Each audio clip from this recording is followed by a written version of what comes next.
Welcome to Designing a Better World, in the Smiley Center conversation series, bringing together thought leaders who are improving the world through better design. I'm Zahra, and I have the pleasure today of interviewing Zahra. Okay, welcome Zahra. I'm so excited to talk to you today. I think for starters, tell us a bit about yourself, your background, the type of work that you do. Great. Well, it's so nice to be chatting with you, Zahra.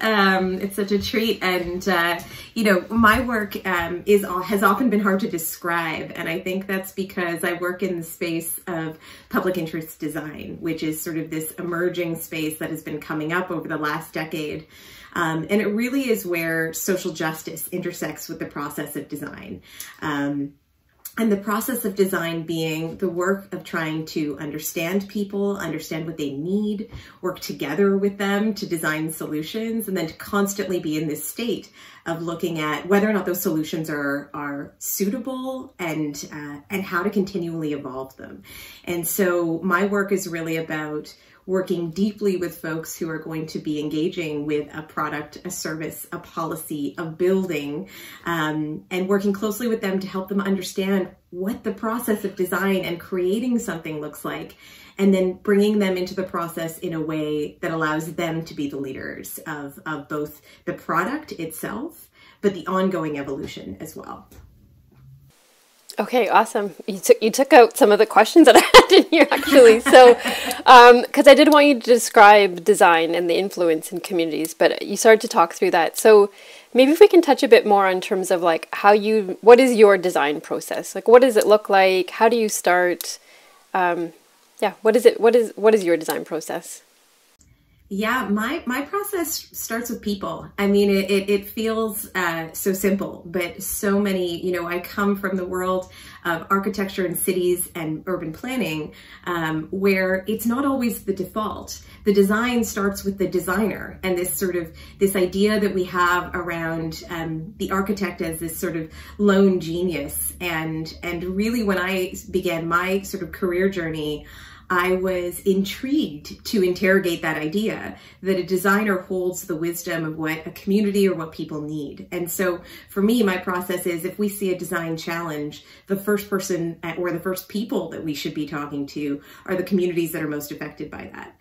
And the thing that's kind of interesting and weird and amorphous about the work that I do is that the way that I see a design product is different than typical designers, and anyone who works in the space of human-centered design or participatory design.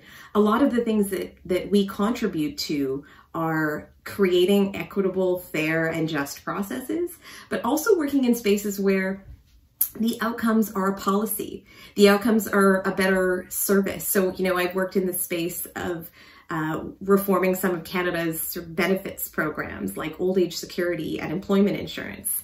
And the outcomes of that are not a product that you can hold and look at, but a more dignified process for people to enroll in those benefits programs, as an example. Or sometimes it's an outcome like a service that is created to serve a need that is currently unmet. So it's this interesting space where sometimes, yes, you are creating a process that results in a building that people co-design and work together on and work collaboratively on over an extended period of time to see come to life. But often it's these things that are almost like hugging a cloud, because they're not designed in the way that we conceive of it as a thing that you can hold. Okay. So how did you get started? Like, what made you start with people as part of your design process? Is that always just been the way that you've thought? Like, how did you get started with including people?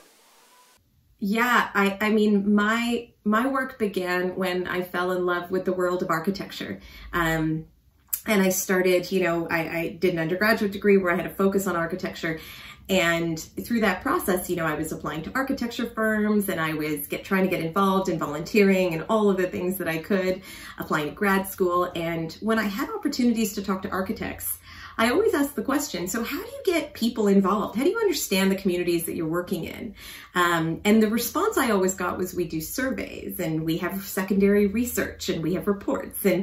but I never heard a conversation about, you know, we go and talk to the community, we spend time with the community. I heard about public consultation, which is these sort of legislated meetings that folks have to do to learn about a space, but I didn't hear about these sort of ways of understanding people. And so seeing that gap, you know, very early in my career, I realized that, you know, at that point, going to study architecture actually wasn't the thing I needed to do. What I needed to do was fill this gap.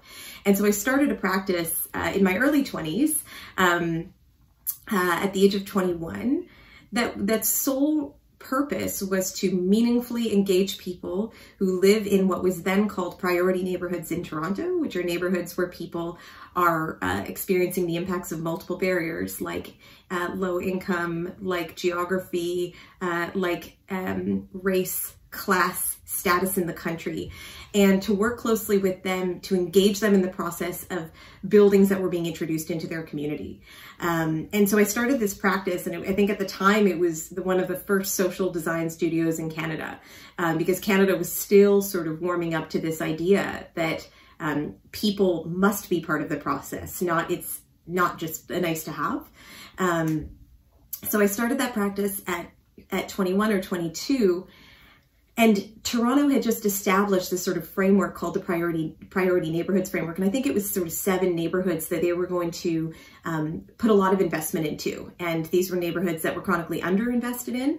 And it had just been the summer of the gun, where there was at the time sort of the highest you know, number of fatalities on record in a single summer. And so, you know, Toronto needed to heal. And so they were going to invest in these communities, and you know, through a series of very lucky events and a bunch of cold calls, you know, I found myself in one of these communities with a small budget to do public art, but working really closely. You know, my default was go talk to this community. What are your public art needs? And the community's clear response was, we don't need public art. We need community infrastructure. We need a safe place to go. We need a place to convene and gather, to learn, to take care of each other, which began sort of the process of my first project, which really transformed my career, because I had the opportunity to work deeply in a neighborhood over almost 10 years and work alongside a community to really understand and design my process and design our process. And so I learned on the job. I love it. I've always been so inspired by the work that you do. And it's like, you know, I've taken what you've done with people and I brought it into the things that I do. What has been the most challenging part about including people in the design process? That's a great question. I mean, you know, change moves at the speed of trust, right? Like this is a well-known sort of concept. And I think people notionally know that, you know, we change the world at the speed of trust when we can start to build relationships, when we can prioritize the relational part of a design process or of any process of creating something difficult together or complex. The most challenging part of that is that the speed of trust is often pretty slow and people want to see results fast. And so whether it's been community design processes around architectural projects, which, you know, sometimes take a generation, sometimes take 20 years to come to life, especially when they're funded by government and all sorts of complex actors.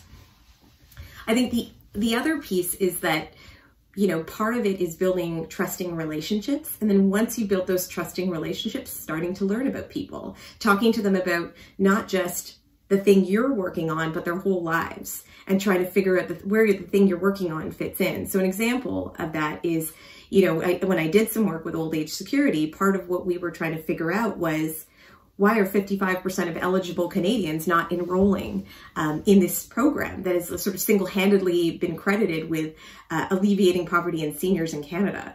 And one of the things we did not want to do is go and ask seniors, why aren't you enrolling in OAS? We went to ask seniors, tell us about your life. Like, what's going on in your life? And so they would walk us through our lives, and we would find opportunities where we could, you know, introduce a process of enrollment that was a little more natural, or we would find moments where they had really negative experiences with government.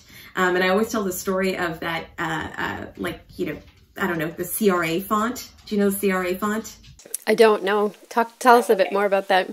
The CRA font is the scariest font it is a typeface that I think a lot of Canadians, when we went and talked to them, said, you get that letter from the CRA, and even if your taxes are up to date, it's terrifying because you think you've done something wrong, right? You know those letters.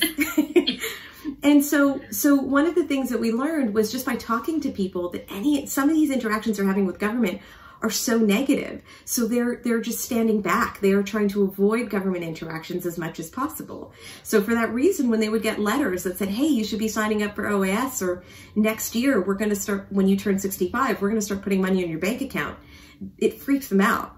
And so part of the work that we have to do is actually learn about those things and learn that actually if you change the typeface on the letter that people get on their 64th birthday, saying next year, we just want to say thank you for being a Canadian for however long you've been in Canada. And we're going to start, putting some money in your bank account. And this is a thank you for being Canadian. This is a thank you for your contributions to the country. This is not welfare. This is not social assistance. This is a benefit. And so many people, it totally transformed their experience when we got to the process of designing and we talked about changing the font. We talked about changing the language on the letter. And so all of this takes so much time, right, to understand this, to witness people's lives, to really get a sense of what it is that they need and when they need it and when they want to be communicated with. And so I think these processes, not a lot of institutions have patience. And they want, results, especially politically affiliated institutions like governments. They want to see progress really fast. And I think part of the process is convincing them that if you build the trust, all the rest of everything else flows. Now, I was just going to say, I face that in my day-to-day in terms of the organizations and getting them to buy into that patience and the process and even them trusting. So how do you overcome some of those barriers with these organizations that, are in power and they do hold that control of making the change? Like what do you do? How do you approach some of those obstacles that come in the way? I mean, I think part of the case for good, fair, just, equitable design, design that, and the way I define that is design that sort of takes into account the needs of folks who it's trying to serve and does it in a way that, builds people's literacy around the process and builds people's capacity to engage as it's creating something.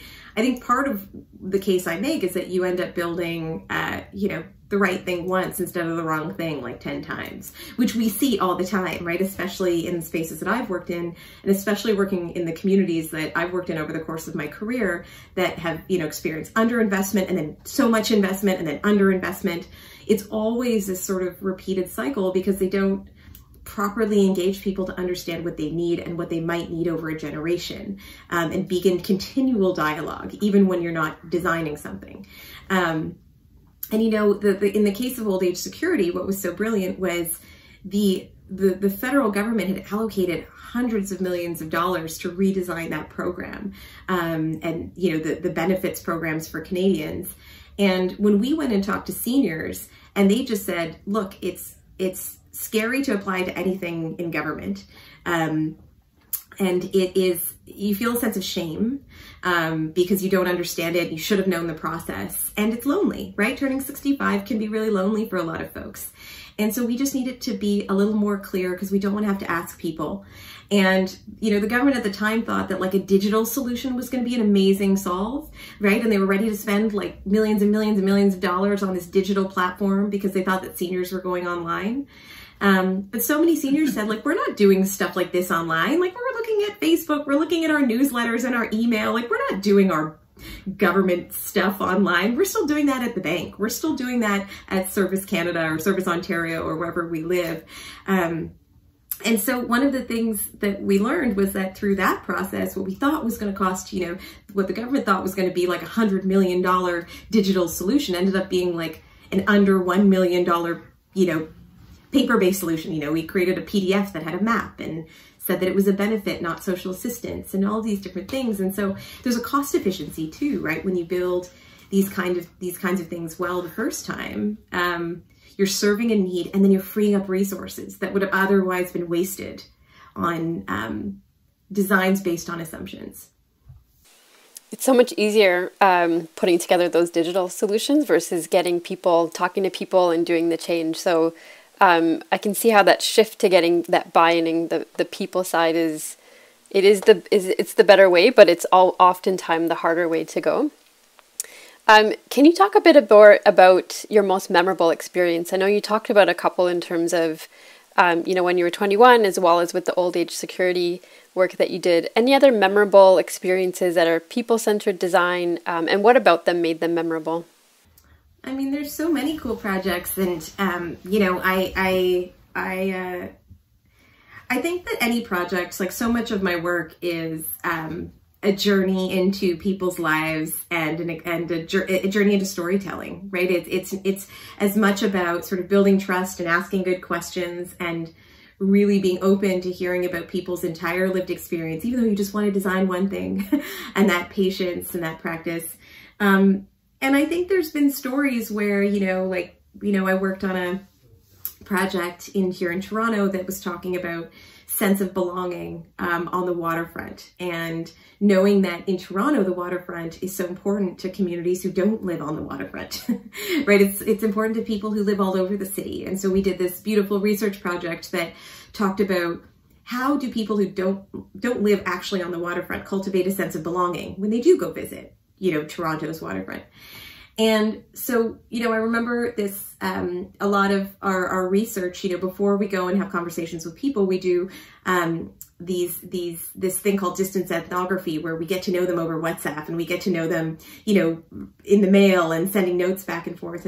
And we had these WhatsApp chains going with a bunch of our research participants from all over the city of Toronto. And one day we got this text from this young man in Thorncliffe Park, actually not far from the Icon Museum and the Ismaili Center. And I think he was 18 or 19. And the question we were asking was, where are your favorite spaces to just spend time? Because, the average person doesn't go, that's a public space, that's a private space. They just go, this is a space I really like. And one day over WhatsApp, in this sort of preliminary research, he sent us this text, and it was a picture of a chair, and it was outside of Cinnabon at a mall. And we were like, okay, cool, tell us more about this. And he said, I love this chair. It is my favorite public space. And it is warm. I can sit here for as long as I like. It smells amazing. I don't have to share the space with anyone, and no one really bothers me. And it was for sure a security chair, like for a security guard for the mall, for like a mall cop or something. But to this young man in a neighborhood that, has underinvestment, this was the place where he found refuge. This is a place that he thought was beautiful and fulfilling and calm. And so instead of like looking at grand precedents from, all over Toronto and all over Canada of like these grand public spaces that most architects and designers do, we were looking at a chair in a mall and saying, how do we create space that makes him feel as good as he feels there? And we can learn more from that than we can from looking at Scandinavia and looking at, the most beautiful waterfront space in Toronto, or in Vancouver, sorry, that, while it might be spectacular, people might not use it as well as this chair gets used. And that's our goal. So it's moments like that, and I have like 1,000 of those moments. But it's moments like that where people sort of trust you enough to say, I remember a story, we were doing research about trust in organizations, and this man texted us. We were doing this preliminary research that we do over WhatsApp, and this guy texted us, or this research participant, and he said, it was a picture of an engagement ring, a men's engagement ring. And we were like, so what's this about? And he said, I work in downtown Toronto, and every day when I walk to lunch, I walk by this jeweler. And he's like the only person in the path, which is the underground system under all the buildings downtown on Bay Street in Toronto. He's the only person who ever makes eye contact and sort of waves and says hello. And now I'm finally engaged, and my fiance is going to kill me, but I was walking to lunch and I decided to buy my engagement ring from him because he gives me such a sense of community in the path. And that is not logical, right? We know this about people. We do not behave in logical ways. And so designing, we were designing at the time, I think we were designing a loyalty program for a private sector organization. And what we were trying to understand was, how do we incorporate the principles of like how he built trust with that person, which was making eye contact, saying hello, versus just sort of thinking about, you know, how do people think about loyalty programs, right? So it's, you know, more of my work has been doing it in the community space, but when even in the private sector space, there's been so many wise insights that we've been able to use to talk about how you build trust, as an example. Yeah, I love that that chair story. Like, I think it just takes it down to we're all human at the end of the day, and we all experience things as human, and so you need to design for that human side of all of us. I love both those stories. So let's talk a bit about the pandemic. Has the pandemic impacted the work that you do and how you do it? Yeah, I mean, the pandemic has, to be candid, really surfaced conversations that I have felt have been sort of fringe or marginal conversations for a really long time. You know, I've been, since my first day out of school, I was talking about fairness, justice, and equity in our cities and our communities and in our buildings. And then, you know, later in my career around our services and policies and programs and things like that. But, you know, what before felt like a fight, you know, the pandemic showed sort of the cracks in our society and really shone light on these places where we haven't actually deeply considered people's needs. And we haven't designed cities and our communities, you know, we've designed them for some really well and for everyone else, not very well. So the pandemic has changed my work because it has become central to so many conversations in public sector, private sector, not-for-profit and philanthropic organizations. The conversation on how they can center people in their process to have more equitable and fair outcomes is now central to decision-making of institutions and organizations. The other thing that's been really cool to see is this sort of move towards mutual aid and like this taking care of each other. This we need to actually care for our neighbors. We need to be checking in and you know, in my world, that's called social infrastructure, like knowing someone in the street, you know, on the street, in your neighborhood, in your community, and having enough trust with them to be able to take care of them. That's what builds resilience in our communities, right? That's what helped some neighborhoods during the pandemic, because people knew each other and they reached out to seniors and they reached out to people with limited abilities. They reached out to young families and said, or folks in low-income communities and said, are you okay? And there's a quote that I really love from an Indigenous artist, Lila Watson, and it says, if you've come here to help me, you are wasting your time, but if you've come here because you believe our collective liberation is bound, let us work together. And I believe that we've moved sort of to a space where people realize that, you know, we need everyone to be lifted, right? Like my colleague always likes to say, if there's a hole in the roof somewhere, like if our city is a home and there's a hole in the roof somewhere, we're all gonna flood. Right. And so we need to think about, like, it's not, you know, there's areas of the city like Northwest Toronto that have experienced the impacts of the pandemic harder than anyone else. And now we've realized that, like, you know, a lot of folks didn't realize that that's where a lot of essential workers live, right? That's where, like, and so, and there's been this fight around the minimum wage that has been sort of this marginal fight, but now we realize how important it is, right? For folks to have paid sick days and the minimum wage and all of those things. And a higher minimum wage.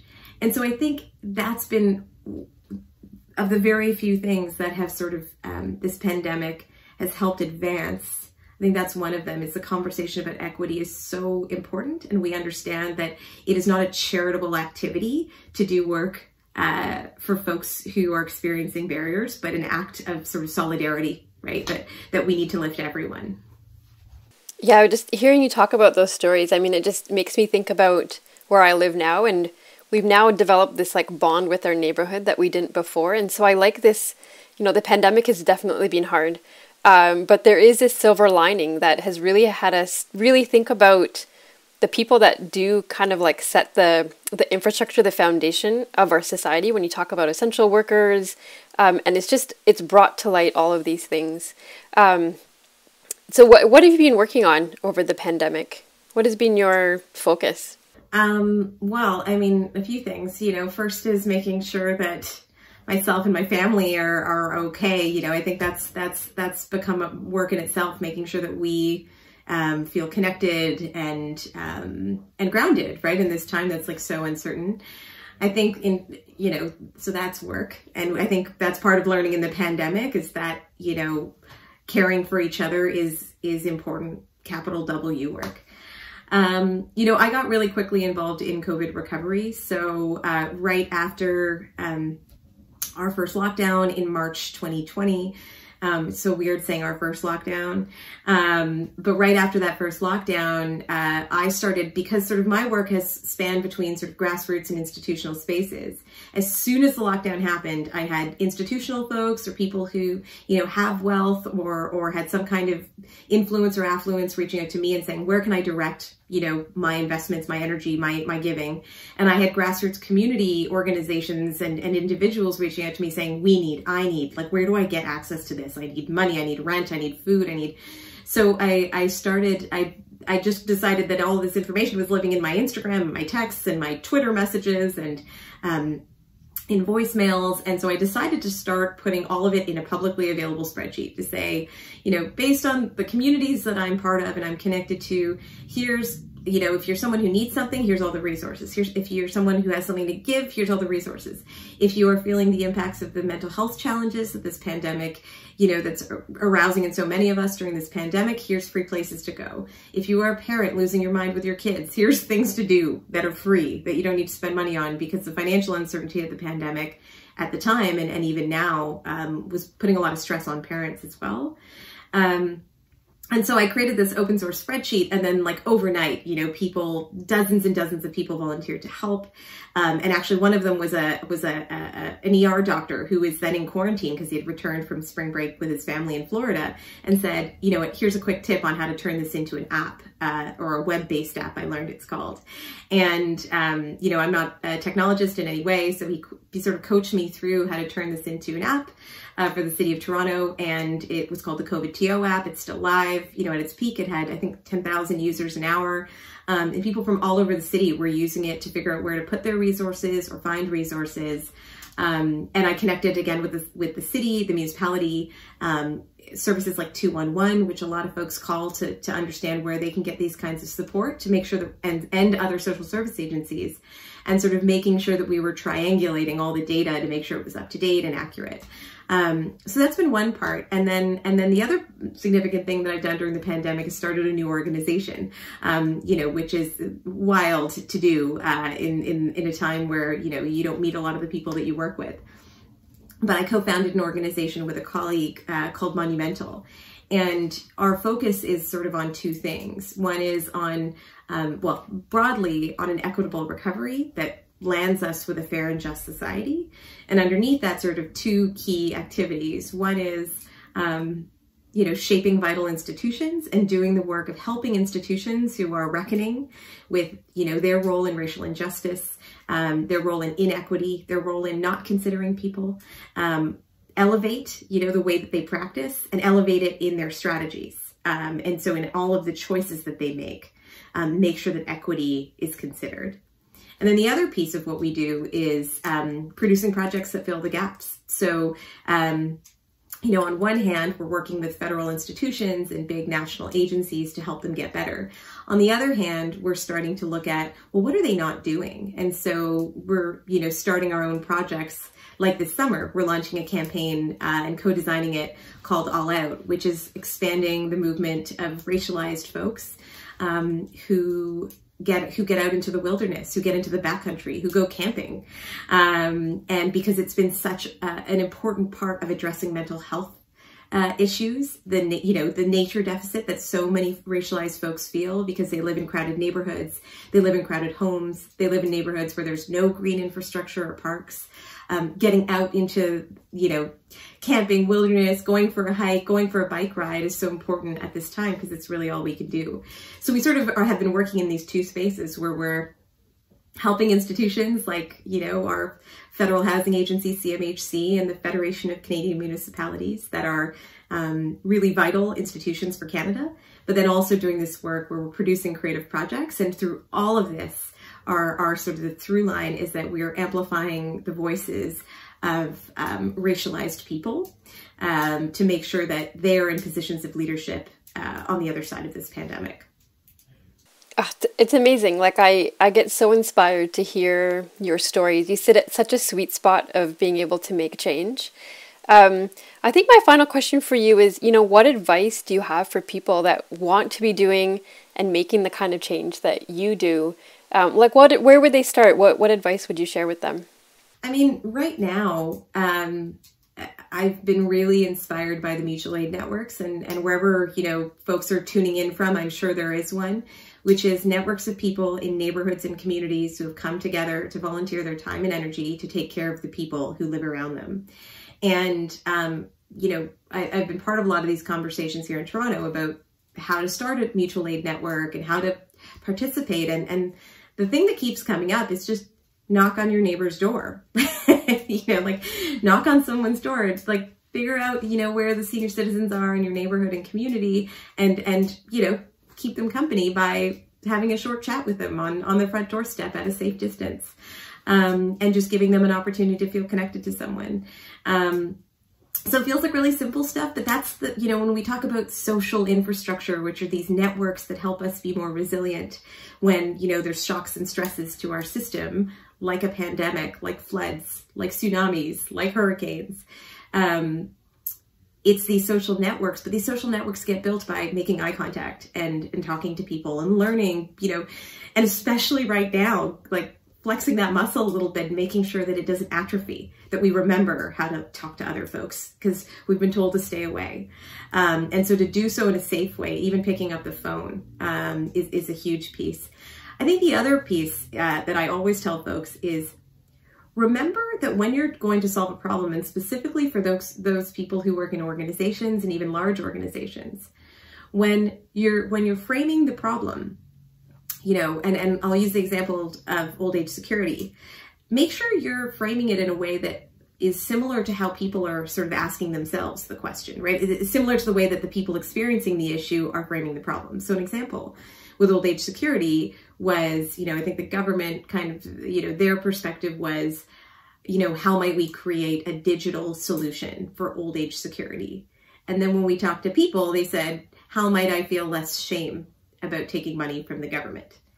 Two very different design projects. Mm-hmm. So make sure the question you're asking or the problem you think you're solving for is the problem that people you're trying to serve are also asking, or the question they're also asking themselves. Yeah, it's these, I don't want to call them simple, but some of this is really like simple things in terms of ask people the way you'd want to be asked, treat people the way you'd want to be treated. And I think the pandemic has really highlighted that fact of, just reach out to people because you want people to reach out to you in that safe way. So the pandemic has really allowed people to come together and connect in this awesome way. So thank you for that advice. Zahra, this has been amazing. I could listen to you for hours. You have such good stories, such just simple ways of how you've broken down very complex problems and brought it down to the root of people at the center. Anything you want to leave with, anything you want to share in closing? I love talking to you, Zahra, so this has been really easy, and thank you for being such a great moderator. I think just, the principle of people first, it always holds, and it's a really easy way to take these very kind of esoteric and theoretical frameworks around what design should be, and it's a very easy way to evaluate, does it serve the people it was meant to serve, and does it serve them well? And that for me is the sort of shortcut to figuring out if any design is actually working. So I'd leave that with everyone listening to just, have that at your fingertips and take a look around, the systems and things and designed things in your life and see if they centered people in their creation. Amazing. Thank you very much. This has been great. Thank you.